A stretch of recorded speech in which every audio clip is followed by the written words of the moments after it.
natin sila. We have Nanay Noraline Bacala, Edward Barber, Lassie Marquez, and Maymay Entrata.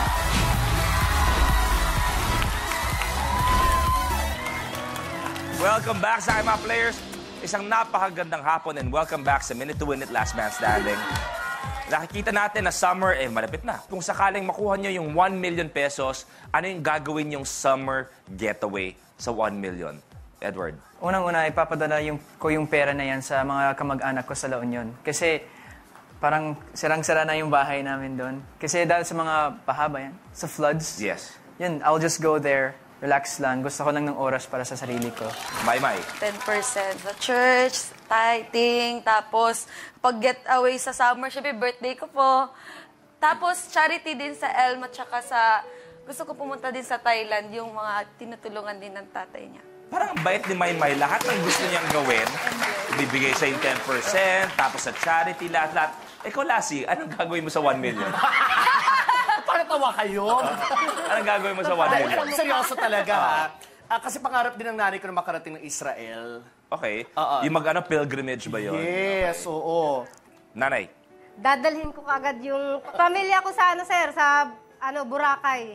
Gusto ko maranasan na tatabunan siya ng puting buhangin. Joke lang. Okay, para malinaw, buhangin naman, hindi lupa ang itatabo mo sa kanya. Kasi medyo ibang usapan yun. Hindi, buhangin, sama mo ng semento.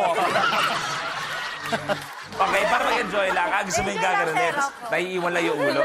Okay. Mukhang hindi magandang plano po sa inyo, sir. Ingat-ingat lang po, Ingat-ingat. Maging alisto sa lahat ng galaw. Makakasama natin ngayon isang advocate of education. Itinayo ang bandera ng Pilipinas at naging kauna-unahang Pinay to win the Miss Intercontinental crown. Please welcome Miss Intercontinental 2019, Karen Galman. Hi, Karen. Good afternoon and welcome sa Minute to Win It. Thanks for having me. Okay, yung tanong natin, for example, ano yung dream vacation mo? If you win 1 million, what would you do to have the best summer ever? Oh my God, you know, my favorite place in the whole world is south of France.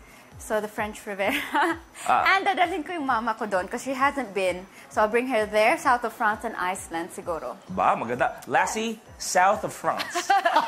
I don't know that word. Bakit, Lassie, paglabas ni Karen, yung tingin mo kay Karen mula ulo hanggang paa, balik sa ulo, na-insecure ka ba, Lassie? Dahil... Hindi ako na-insecure, no. Sobrang insecure.